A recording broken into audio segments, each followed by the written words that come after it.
ಈಗಾಗಲೇ ಮುಗಿದಿದ್ದಾವೆ. ನೈಋತ್ಯ ಪದವೀಧರರ ಕ್ಷೇತ್ರ ಮತ್ತು ಶಿಕ್ಷಕರ ಕ್ಷೇತ್ರ.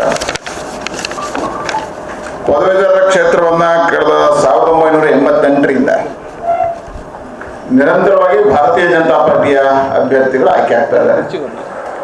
ಶಿಕ್ಷಕರ ಕ್ಷೇತ್ರದಲ್ಲೂ ನಾವು ಆಯ್ಕೆ ಆಗ್ತಾ ಬಂದಿದ್ದೀವಿ. ಈ ಕ್ಷೇತ್ರ ನಮಗೆ ಶಕ್ತಿ ತುಂಬಿರ್ತಕ್ಕಂಥ ಕ್ಷೇತ್ರ. ವಿಶೇಷವಾಗಿ ಇದರಲ್ಲಿ 19,971 ಮತದಾರರು, ಪದವೀಧರ ಕ್ಷೇತ್ರದಲ್ಲಿ 8,189 ಜನ, ಶಿಕ್ಷಕರ ಕ್ಷೇತ್ರದಲ್ಲಿ ಈ ಜಿಲ್ಲೆಯಲ್ಲಿ ಮತದಾರರಿದ್ದಾರೆ. ಈಗಾಗಲೇ ಭಾರತೀಯ ಜನತಾ ಪಾರ್ಟಿ ಮತದಾರರ ಸಂಪರ್ಕದ ಕಾರ್ಯವನ್ನು ಮುಗಿಸಿದೆ. ನಮ್ಮೆಲ್ಲ ಶಾಸಕರುಗಳು ನಿರಂತರವಾಗಿ ಮತದಾರರ ಜೊತೆ ಸಂಪರ್ಕ, ಪಾರ್ಟಿಯ ಎಲ್ಲ ಕಾರ್ಯಕರ್ತರು ಕೈ ಜೋಡಿಸ್ಕೊಂಡು ಮತದಾರರ ಪಟ್ಟಿಯನ್ನು ಹಿಡ್ಕೊಂಡು ಎಲ್ಲ ಕ್ಷೇತ್ರದಲ್ಲೂ ಅವರ ಸಂಪರ್ಕ ಮಾಡ್ತಕ್ಕಂಥ ಕೆಲಸ ಕಾರ್ಯಗಳಾಗಿದ್ದಾವೆ. ವಿಶೇಷವಾಗಿ ಈ ಬಾರಿ ನಾವು ಇದಕ್ಕೆ ಘಟ ಪ್ರಮುಖರನ್ನು ಜೋಡಿಸಿಕೊಂಡು ಘಟ ಪ್ರಮುಖರ ಮುಖಾಂತರವಾಗಿ ಮತದಾನ ಸಂದರ್ಭದಲ್ಲಿ ಎಲ್ಲ ಪದವೀಧರರನ್ನು ಕರ್ಕೊಂಡು ಬರಬೇಕು, ಶಿಕ್ಷಕರನ್ನು ಕರ್ಕೊಂಡು ಬರಬೇಕು ಅಂತ ಹೇಳ್ತಕ್ಕಂಥ ತಯಾರಿಗಳು ನಡೀತಾ ಇದೆ. ಈ ಸಂದರ್ಭದಲ್ಲಿ ಹೆಚ್ಚು ಶಾಲಾ ಕಾಲೇಜುಗಳು ರಜೆಗಳಿರೋದ್ರಿಂದ ಅವರ ಸಂಪರ್ಕದ ಸಮಸ್ಯೆ ಇತ್ತು. ಆದರೆ ಲೋಕಸಭಾ ಚುನಾವಣೆಯ ಜೊತೆಯಲ್ಲಿ ಈ ಕಾರ್ಯವನ್ನು ನಮ್ಮ ಕಾರ್ಯಕರ್ತರು, ಶಾಸಕರುಗಳು, ನಮ್ಮೆಲ್ಲ ಪದಾಧಿಕಾರಿಗಳು ಮಾಡಿದ್ದಾರೆ. ಹಾಗಾಗಿ ಈ ಬಾರಿ 80% ಹೆಚ್ಚು ಮತದಾನ ಆಗಬೇಕು ಅನ್ನತಕ್ಕಂಥ ಪ್ರಾಮುಖ್ಯತೆಯನ್ನು ನಮ್ಮ ಪಾರ್ಟಿ ಕೊಟ್ಟಿದೆ. ಹಾಗಾಗಿ ಅದಕ್ಕೋಸ್ಕರ ಪಾರ್ಟಿಯಿಂದ ವ್ಯವಸ್ಥೆಗಳನ್ನ ನಿಯೋಜನೆ ಮಾಡತಕ್ಕಂಥ ಕೆಲಸ ಕಾರ್ಯಗಳಾಗಿದ್ದಾವೆ.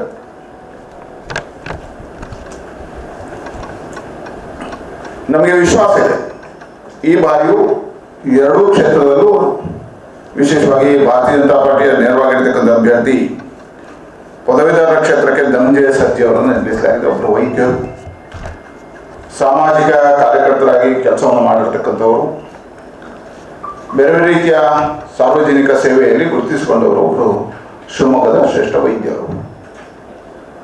ಅವರನ್ನು ಪದವೀಧರ ಕ್ಷೇತ್ರದಲ್ಲಿ, ಶಿಕ್ಷಕರ ಕ್ಷೇತ್ರದಲ್ಲಿ ನಾವು ಇವತ್ತು ಹೊಂದಾಣಿಕೆಯನ್ನು ಮಾಡಿಕೊಂಡಿದ್ದೇವೆ. NDA ಮಿತ್ರ ಪಕ್ಷ ಆಗಿರ್ತಕ್ಕಂಥ ಜನತಾ ದಳಕ್ಕೆ ಆ ಕ್ಷೇತ್ರವನ್ನು ನಾವು ಬಿಟ್ಟುಕೊಟ್ಟಿದ್ದೀವಿ.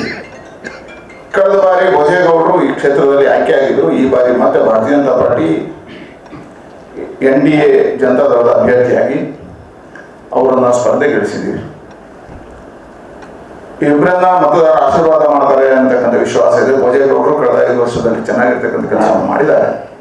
ನಿರಂತರವಾಗಿರ್ತಕ್ಕಂಥ ಸಂಪರ್ಕವನ್ನು ಇಟ್ಕೊಂಡವರು. ಸರ್ಜಿ ಅವರು ಸಾರ್ವಜನಿಕ ಜೀವನದಲ್ಲಿ ಗುರುತಿಸಿಕೊಂಡವರು. ಹಾಗಾಗಿ ಈಗಾಗಲೇ ನಮ್ಮೆಲ್ಲ ಚುನಾವಣೆಯ ಪ್ರಕ್ರಿಯೆಗಳು ಮುಗಿದಿದ್ದಾವೆ. ಮತದಾರರ ಬಳಿ ಹೋಗತಕ್ಕಂಥದ್ದು, ಸಂಪರ್ಕ ಮಾಡ್ತಕ್ಕಂಥ ಇವತ್ತು ಕೊನೆಯ ಗಳಿಗೆಯಲ್ಲಿ ಎಲ್ಲವನ್ನು ಮುಗಿಸಿಕೊಂಡು ನಮ್ಮೆಲ್ಲ ಶಾಸಕರು ಇವತ್ತು ಕ್ಷೇತ್ರದಲ್ಲಿ ಇದ್ದಾರೆ, ಪ್ರವಾಸಗಳನ್ನು ಮಾಡ್ತಾ ಇದ್ದಾರೆ. ಇದರಿಂದ ದಕ್ಷಿಣ ಕನ್ನಡ ಜಿಲ್ಲೆಯಲ್ಲಿ ಮಾರ್ಗದಲ್ಲಿ ನಿಂತು ನಮಾಜ್ ಮಾಡ್ತಕ್ಕಂಥ ಪ್ರಕ್ರಿಯೆಗಳು ನಡೀತಾ ಇದ್ದಾವೆ. ಈಗಾಗಲೇ ಸೋಮೋಟ ಕೇಸನ್ನು ಹಾಕಿದರು. ಇವತ್ತು ತುಷ್ಟೀಕರಣದ ನೀತಿಯಿಂದ ಯಾರು ನಮಾಜ್ ಮಾಡಿದಾರೋ ಅವ್ರ ಮೇಲೆ ಪೊಲೀಸ್ ಅಧಿಕಾರಿಗಳು ಕೇಸ್ ಹಾಕಿದಾರೋ ಆ ಕೇಸನ್ನು ಹಿಂದಕ್ಕೆ ತೆಗೆತಕ್ಕಂಥ ಪ್ರಕ್ರಿಯೆಗಳಾಗಿದ್ದಾವೆ. ಮಾತ್ರ ಅಲ್ಲ, ಕೇಸ್ ಹಾಕಿರತಕ್ಕಂಥ ಅಧಿಕಾರಿಗಳ ಮೇಲೆ ಶಿಸ್ತು ಕ್ರಮ ತಗೊಳ್ಳತಕ್ಕಂಥ ಕೆಲಸವನ್ನು ಸರ್ಕಾರ ಮಾಡಿದೆ. ಇದು ತುಷ್ಟೀಕರಣದ ನೀತಿ. ಇದನ್ನು ನಾವು ಖಂಡಿಸ್ತೇವೆ. ಎರಡನೇದು, ಯಾರು ಇದಕ್ಕೆ ಹೇಳಿಕೆಗಳನ್ನು ಕೊಟ್ರ ಅವ್ರ ಮೇಲೆ ಕೇಸ್ ದಾಖಲು ಮಾಡ್ತಕ್ಕಂಥ, ಶರಣ್ ಗೋಪಾಲ್ ಮೇಲೆ ಕೇಸ್ ದಾಖಲು ಮಾಡ್ತಕ್ಕಂಥ ಒಂದು ಕಾರ್ಯವನ್ನು ಇವತ್ತು ಕಾಂಗ್ರೆಸ್ ಸರ್ಕಾರ ಮಾಡಿದೆ. ಹೇಳಿದ್ರೆ ಕಾಂಗ್ರೆಸ್ ಸರ್ಕಾರ ಹಿಂದೂ ವಿರೋಧಿ ನಿಲುವನ್ನು ನಿರಂತರವಾಗಿ ಮಾಡ್ತಾ ಇದೆ. ಇವತ್ತು ಹಿಂದೂ ವಿರೋಧಿ ಆಗಿರ್ತಕ್ಕಂಥ ಕಾರ್ಯಗಳನ್ನು ಕಾಂಗ್ರೆಸ್ ಸರ್ಕಾರ ಮಾಡ್ತಾ ಇದೆ. ನೀವು ಸೋಮೋಟ ಕೇಸ್ ಹಾಕಿದ್ ಯಾಕೆ, ತೆಗೆದೋದು ಯಾಕೆ? ಅಧಿಕಾರಿಗಳ ಮೇಲೆ ಕ್ರಮ ಕೈಗೊಂಡ್ರಿ, ಕೇವಲ ಹೇಳಿಕೆ ಕೊಟ್ಟವ್ರ ಮೇಲೆ ಕೇಸ್ ತಗೊಂಡ್ರಿ. ನಿರಂತರವಾಗಿ ಸಿದ್ದರಾಮಯ್ಯನವರ ಸರ್ಕಾರ ಆಡಳಿತಕ್ಕೆ ಬಂದ ಮೇಲೆ ಈ ರೀತಿಯ ಘಟನೆಗಳು ಮತ್ತು ಈ ರೀತಿಯ ಘಟನೆಗಳಾದಕ್ಕೆ ಬೆಂಬಲ ಕೊಡ್ತಕ್ಕಂಥ ಕೆಲಸ ಕಾರ್ಯಗಳಾಗ್ತಾ ಇದ್ದಾವೆ. ಇದನ್ನು ಭಾರತೀಯ ಜನತಾ ಪಾರ್ಟಿ ಖಂಡಿಸ್ತದೆ ಮತ್ತು ತತ್ಕ್ಷಣ ಶರಣ್ ಗೋಪಾಲ್ ಮೇಲೆ ಹಾಕಿರ್ತಕ್ಕಂಥ ಕೇಸನ್ನು ವಾಪಸ್ ತಗೋಬೇಕು ಅಂತ ಹೇಳ್ತಕ್ಕಂಥ ಆಗ್ರಹವನ್ನು ನಾವು ಮಾಡ್ತೀವಿ. ಸಿದ್ದರಾಮಯ್ಯ ಸರ್ಕಾರ ಬಂದ ಮೇಲೆ ಗೊತ್ತಿದೆ, ವಿಧಾನಸೌಧದಲ್ಲೂ ಪಾಕಿಸ್ತಾನ ಜಿಂದಾಬಾದ್ ಹಾಕಿರ್ತಕ್ಕಂಥ ಘಟನೆ ನಡೆದಿದ್ದಾವೆ. ಅವ್ರ ಮೇಲೆ ಕೇಸ್ ಇಲ್ಲ.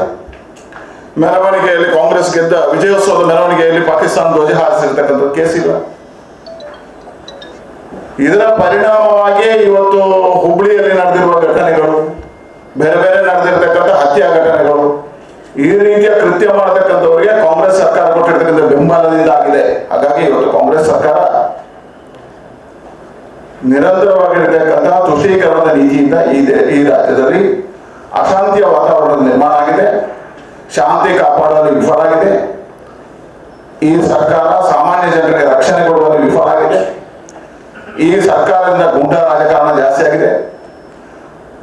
ಕೋಮು ಭಾವನೆಗಳ ಮುಖಾಂತರ ಭಯೋತ್ಪಾದನೆಯನ್ನು ಸೃಷ್ಟಿ ಮಾಡತಕ್ಕಂಥ ಕೆಲಸ ಕಾರ್ಯಗಳು ಈ ಸರ್ಕಾರದಿಂದ ಆಗ್ತದೆ.